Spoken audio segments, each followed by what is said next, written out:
ಒಳ ಮೀಸಲಾತಿ ಇಂಪ್ಲಿಮೆಂಟ್ ಆದ್ರೂ ಕೂಡ ಹೆಂಗೆ ಇಂಪ್ಲಿಮೆಂಟ್ ಆಗುತ್ತೆ ಅಂತ ಹೇಳಿದ್ರೆ, ಈಗ ಯಾವುದೋ ಒಂದು ಜಾಬಿಗೆ ಅಪ್ಲೈ ಮಾಡ್ತಾರೆ, ಸಾಕಷ್ಟು ಜನ ಅಭ್ಯರ್ಥಿಗಳಿಗೆ 1, 2 ಅರ್ಧ ಮಾರ್ಕ್ಸು, 1, 2, 3, 4 ಮಾರ್ಕ್ಸಿಂದ ಅವಕಾಶಗಳು ಮಿಸ್ ಆಗ್ತದೆ. ಆಮೇಲೆ 1:5, 1:3, 1:2 ಅಂತ ಮಾಡ್ತಾರೆ. ಆಗ ಒಳ ಮೀಸಲಾತಿ ತುಂಬ ಅನುಕೂಲ ಆಗ್ತದೆ. ಯಾಕಂತ ಹೇಳಿದ್ರೆ ಸಿಟಿಯಲ್ಲಿ ಲೈಫ್ ಲೀಡ್ ಮಾಡ್ತಾ ಇರ್ತಾರೆ, ಮತ್ತು ಸ್ವಲ್ಪ ಫ್ಯಾಮಿಲಿ ಬ್ಯಾಕ್ಗ್ರೌಂಡಲ್ಲಿ ಚೆನ್ನಾಗಿದೆ, ಎಜುಕೇಷನ್ ಯಾರಿಗೆ ಚೆನ್ನಾಗಿದೆ ಅವರೆಲ್ಲ ತುಂಬ ಚೆನ್ನಾಗಿ ಸ್ಟಡಿ ಮಾಡಿರ್ತಾರೆ. ಅವ್ರ ಜೊತೆ ಕಾಂಪೀಟ್ ಮಾಡಬೇಕಾಗಿರೋದು ನಮ್ಮ ರೂರಲ್ ಭಾಗದ ಯುವಕರು ಯುವತಿಯರು ಹೋರಾಟ ಮಾಡಬೇಕಾಗಿರ್ತದೆ. ಅವ್ರ ಜೊತೆ ಉದ್ಯೋಗಕ್ಕೋಸ್ಕರ ಸ್ಪರ್ಧೆ ಮಾಡಬೇಕು. ಅವರಿಗೆ ಅವಕಾಶಗಳು ಎಲ್ಲದನ್ನೂ ತಗೊಂಡವರು ತರಬೇತಿ, ಉದ್ಯೋಗಕ್ಕೋಸ್ಕರನೇ ತರಬೇತಿ ತಗೊಂಡು ಅವ್ರು ಕೆಲಸ ಮಾಡ್ತಾರೆ. ನಮ್ಮ ರೂರಲ್ಲಲ್ಲಿರೋರು ಆ ಥರದ್ದು ಏನು ತರಬೇತಿ ಇರಲ್ಲ. ಈಗ ಅವರಿಗೆಲ್ಲ ಪಾಯಿಂಟ್ 1, 2, 3 ಮಿಸ್ ಆಗುತ್ತೆ ಅಲ್ಲ, ಇದನ್ನು ತಪ್ಪಿಸ್ಕೋಬೇಕು ಅಂತ ಹೇಳಿದ್ರೆ ಒಳ ಮೀಸಲಾತಿ ಇದ್ದಾಗ ಕನಿಷ್ಠ ಪಕ್ಷ ನಮಗೆ ಅಲ್ಲಿ ಸಿಗಲಿಲ್ಲ ಅಂದರು ಹೆಚ್ಚಿನವರು ಒಂದೇ ಸಮುದಾಯ ತಗೊಳ್ಳೋದಕ್ಕಿಂತ ಈ ಒಳ ಮೀಸಲಾತಿಯಲ್ಲಾದರೂ 1-2 ಜನಕ್ಕೆ ಉದ್ಯೋಗ ಸಿಗುತ್ತೆ ಅನ್ನೋದಷ್ಟು ಬಿಟ್ಟರೆ, ಮತ್ತೆ ಒಳ ಮೀಸಲಾತಿಯನ್ನೇ ನಂಬಿಕೊಂಡು ಉದ್ಯೋಗಕ್ಕೋಸ್ಕರ ಫೈಟ್ ಮಾಡಲಿಕ್ಕಾಗಲ್ಲ. ಒಳ ಮೀಸಲಾತಿ ಏನಪ್ಪ ಅಂದರೆ ಉದ್ಯೋಗದ ಅವಕಾಶಗಳನ್ನ ನಾವು ಒಂದು ಸೀರಿಯಸ್ ಆಗಿ ಉದ್ಯೋಗ ತಗೋಬೇಕು ಅಂತ ಹೇಳಿದ್ರೆ ನಾವು ಪ್ರತಿಭೆ ಮತ್ತು ಅರ್ಹತೆ ಮೇಲೆನೆ ಹೋಗ್ಬೇಕು. ಪ್ರತಿಭೆ ಅಂದರೆ ನಾವು ಮೆರಿಟಲ್ಲೇ ತಗೋಬೇಕು. ಮೆರಿಟಲ್ಲಿ ಪ್ರಯತ್ನ ಮಾಡಿ, ಸಾಕಷ್ಟು ಪ್ರಯತ್ನ ಮಾಡಿ ಪಾಯಿಂಟ್ 1, ಪಾಯಿಂಟ್ 2, ಪಾಯಿಂಟ್ 3 ಏನೋ ಮಿಸ್ ಆಗುತ್ತಲ್ಲ, ಆಗ ಒಳ ಮೀಸಲಾತಿ ಸಾಕಷ್ಟು ಅನುಕೂಲ ಮಾಡ್ತದೆ. ಅಲ್ಲದೆ ಸರ್ಕಾರದಲ್ಲಿ ಏನಾಗಿದೆ ಅಂತ ಹೇಳಿದ್ರೆ, ಈಗ ಸರ್ಕಾರಿ ನೇಮಕಾತಿ 1,47,000 ಅಷ್ಟೇ ಸರ್ಕಾರದ ಉದ್ಯೋಗಗಳಂತ ಇರೋದು. ಮೊದಲು ಬಂದಾಗ 11 ಲಕ್ಷ ಸರ್ಕಾರದಲ್ಲಿ ಉದ್ಯೋಗಗಳಿದ್ವು. ಅದಾದಮೇಲೆ ಏನು FRBM ಅಂತ ಒಂದು ಕಾಯ್ದೆ ಬರ್ತದೆ 2003ರಲ್ಲಿ. ಅಂದರೆ ಸರ್ಕಾರದ ಬಜೆಟಲ್ಲಿ ನೀವು ಆಪರೇಟಿಂಗ್ ಕಾಸ್ಟ್ ಅಂದರೆ ಸರ್ಕಾರ ಸಂಬಳ ಏನು ಕೊಡ್ತೀರೋ ಅದನ್ನೆಲ್ಲ ಕಾಸ್ಟ್ ಕಟ್ಟಿಂಗ್ ಮಾಡಬೇಕು ಅನ್ನೋದೊಂದು ಬರ್ತದೆ, ಆ ಕಾಯ್ದೆ ಬರ್ತದೆ. ಆ ಬಂದಾಗ ಏನಾಗುತ್ತೆ ಅಂದರೆ ಆಟೋಮೆಟಿಕ್ಕಾಗಿ 7 ಲಕ್ಷ ಉದ್ಯೋಗಗಳಿಗೆ ಕೆಳಗಿಳಿತದೆ.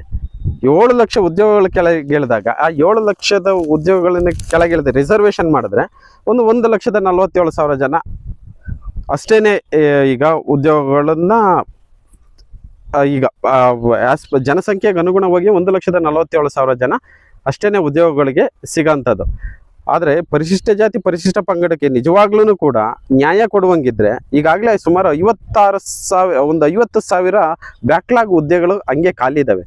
ಬ್ಯಾಕ್ಲಾಗ್ ಹುದ್ದೆಗಳನ್ನ ಫಿಲ್ ಮಾಡಿದ್ರೆ ನಾವು ಏನು ಕೇಳ್ತಾ ಇದ್ದೀವಿ ಒಳ ಮೀಸಲಾತಿಯನ್ನು ಒಂದು 50% ಕಡಿಮೆ ಮಾಡ್ಬೋದು. ಆದರೆ ಸರ್ಕಾರ ಯಾಕೆ ನೇಮಕಾತಿನ ಮಾಡ್ತಾ ಇಲ್ಲ ಅಂತ ಹೇಳಿದ್ರೆ, ಅವರು ಏನು ಮಾಡ್ತಾ ಇದ್ದಾರೆ ಅಂತ ಹೇಳಿದ್ರೆ FRBM ಕಾಯ್ದೆಯ ಪ್ರಕಾರ ಉದ್ಯೋಗಗಳನ್ನು ಕಡಿಮೆ ಮಾಡ್ತಾರೆ, ಸರ್ಕಾರಿ ಉದ್ಯೋಗಗಳನ್ನು ಕೊಡ್ತಾ ಇಲ್ಲ. ಮೊದಲನೇದಾಗಿ ನಮಗೆ ಪ್ರೈವೇಟ್ ಖಾಸಗೀಕರಣ ಬಂದಾದ ಮೇಲೆ 1990ರಿಂದ ಈ ಕಡೆ ಸರ್ಕಾರಿ ಉದ್ಯೋಗಗಳೇ ಇಲ್ಲ. ಅಂಥ ಸಂದರ್ಭದಲ್ಲಿ ಉದ್ಯೋಗದಲ್ಲಿ ನಮಗೊಂದಷ್ಟು ಉದ್ಯೋಗ ಸಿಗಲಿ ಅನ್ನೋದಷ್ಟೇನೆ. ಯಾಕಂತ ಹೇಳಿದ್ರೆ ಮೊದಲನೇದಿಂದ ಶಿಕ್ಷಣ ಯಾಕೆ ಮಾಡ್ತೀವಿ ಅಂತ ಹೇಳಿದ್ರೆ ಉದ್ಯೋಗದ ಪರ್ಪಸ್ ಅನ್ನೋದು ಆಗಿದೆ, ಬಿಟ್ಟರೆ ಮತ್ತೆ ಏನೂ ಇಲ್ಲ. ಇನ್ನೂ ಸರ್ಕಾರ ಇನ್ನೂ ಒಂದು ಕೆಲಸ ಮಾಡ್ಬೋದು. ಆ್ಯಕ್ಚುಲಿ ಈಗ ಏನು ಸರ್ಕಾರಿ ಎಡ ಮತ್ತು ಬಲ ಇವತ್ತೇನು ಹೋರಾಟ ನಡೀತಾ ಇದೆ, ಈಗಾಗಲೇ ಸರ್ಕಾರಿ ಜಮೀನು ಸಾಕಷ್ಟು ಜನರಿಗೆ ಮಂಜೂರಿ ಆಗಿದೆ. ಆದರೆ ಅನುಭವ ಆ ಸಮುದಾಯಗಳಿಗೆ ಸಿಗ್ತಾ ಇಲ್ಲ. ಮಂಜೂರಾಗಿದೆ, ಎಲ್ಲ ಒತ್ತುವರಿ ಆಗಿದೆ, ಬೇರೆ ಬೇರೆಯವರು ಲ್ಯಾಂಡ್ ಲಾರ್ಡ್ಗಳ ಕೈಯಲ್ಲಿ ಹೋಗಿದೆ, ಭೂಮಿ ಅನುಭವಕ್ಕೆ ಇಲ್ಲ. ಸರ್ಕಾರ ಇದನ್ನು ಎಚ್ಚೆತ್ಕೊಂಡು ಈ ಒಳ ಮೀಸಲಾತಿಯನ್ನು ಅವಾಯ್ಡ್ ಮಾಡಬೇಕು, ಈ ಹೋರಾಟಗಳನ್ನು ಸ್ವಲ್ಪ ಮಾಡಬೇಕು ಅಂತ, ಲೈಫ್ ಸೆಕ್ಯೂರಿಟಿ ಕೊಡಬೇಕು ಅಂತ ಹೇಳಿದ್ರೆ ಜನರಿಗೆ ಸರ್ಕಾರ ಏನು ಮಾಡ್ಬೇಕಂದ್ರೆ, ಈಗ ಏನು ಮಂಜೂರಿ ಆಗಿದೆ, ಒತ್ತುವರಿ ಭೂಮಿಯ ಸಮಸ್ಯೆ ಆಗಿದೆ, ಪರಿಶಿಷ್ಟ ಜಾತಿ ಪರಿಶಿಷ್ಟ ಜಾತಿಯವರಿಗೆ ಏನು ಜಾಗ ಮಂಜೂರಿ ಆಗಿದೆ ಆ ಜಾಗನ ಅವರಿಗೆ ತಲುಪಿದ್ರೆ ಅವ್ರಿಗೆ ಒಂದು ಲೈಫ್ ಲೀಡ್ ಮಾಡಲಿಕ್ಕೆ ಒಂದು ಆಲ್ಟರ್ನೇಟ್ ಸಿಗ್ತದೆ. ಹಾಗೆಯೇ ಉದ್ಯೋಗಗಳು ಬ್ಯಾಕ್ಲಾಗ್ ಹುದ್ದೆಗಳು ಭರ್ತಿ ಆದರೂ ಕೂಡ ಒಳ ಮೀಸಲಾತಿಯದ್ದು ಒಂದಷ್ಟು ಆಗ್ತದೆ. ಈಗ ಇವರು ಬ್ಯಾಕ್ಲಾಗ್ ಹುದ್ದೆ ಮಾಡಲ್ಲ, ಭೂಮಿ ಕೊಡಲ್ಲ, ಮತ್ತು ಸರ್ಕಾರದ ಏನು ಸರ್ಕಾರ ವೆಲ್ಫೇರ್ಗೋಸ್ಕರ ಏನು ಯೋಜನೆ ಮಾಡ್ತಾ ಇದೆ ಆ ಯೋಜನೆಗಳು ಕೂಡ ಎಜುಕೇಟೆಡ್ಗೆ ಸಿಗ್ತಾ ಇಲ್ಲ. ರಾಜಕಾರಣಿಗಳು ಅವರಿಗೆ ಸಂಬಂಧಪಟ್ಟ ಸರ್ಕಲ್ ಸುತ್ತೋದ್ರಿಂದ ಈ ಶೆಡ್ಯೂಲ್ ಕ್ಯಾಸ್ಟ್ ಏನು ಅನ್ಟಚಬಲ್ಸು ಮತ್ತು ಶೋಷಣೆಗೊಳಪಟ್ಟವರು ದೌರ್ಜನ್ಯಗೊಳಪಟ್ಟವರು ಯಾರಿದ್ದಾರೆ ಅವರಿಗೆ ಅವಕಾಶ ಸಿಗದೇ ಇರೋ ಕಾರಣಕ್ಕೆ ಒಳ ಮೀಸಲಾತಿ ಬೇಕು ಅಂತಲೇ ಗಟ್ಟಿ ಧ್ವನಿಯಲ್ಲಿ ಕೇಳ್ತಾ ಇರೋದೇ ಅದೇ ಕಾರಣಕ್ಕೆ. ಯಾಕಂದ್ರೆ ಲೈಫ್ ಸೆಕ್ಯೂರಿಟಿ ಇಲ್ಲ.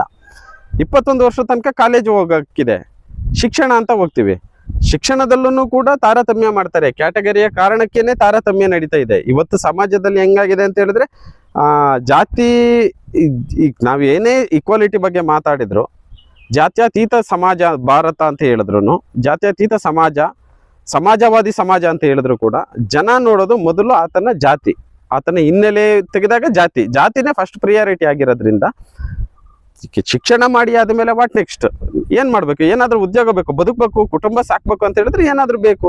ಆಗ ಈಗ ಭೂಮಿನೂ ಇಲ್ಲ ಅವರಿಗೆ ಸರಿಯಾಗಿ ಅಂತ ಅಂದ ಪಕ್ಷದಲ್ಲಿ ಅವಕಾಶಗಳು ಇಲ್ಲ.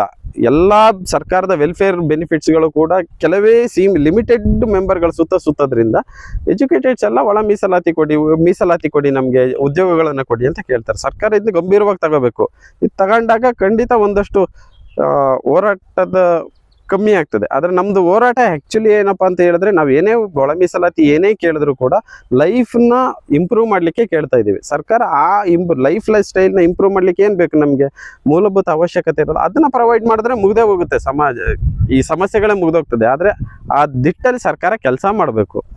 ಮತ್ತೆ ಸರ್ಕಾರ ಯಾವುದೇ ವರದಿಗಳು ಬಂದಾಗಲೂ ಕೂಡ ತರಾತುರಿಯಲ್ಲಿ ರಾಜಕೀಯ ಪೊಲಿಟಿಕಲ್ ವ್ಯೂ ಅಲ್ಲಿ ನೋಡಿದಾಗ ಈ ತರದ ಗೊಂದಲಗಳಾಗ್ತದೆ. ನಿಜವಾಗ್ಲೂ ಸಾಮಾಜಿಕ ನ್ಯಾಯ ಕೊಟ್ರೆ ಅಂತ ದೊಡ್ಡ ಸಮಸ್ಯೆಗಳಾಗದೇ ಇಲ್ಲ, ಸಾಮಾಜಿಕ ನ್ಯಾಯದ ಕಾನ್ಸೆಪ್ಟ್ ಅಲ್ಲೇ ಕೆಲಸ ಮಾಡಿದ್ರೆ. ಈಗ ಆ ತರ ಆಗಿದೆ ಅಂತ ಹೇಳ್ಬೋದು ಅಷ್ಟೇ.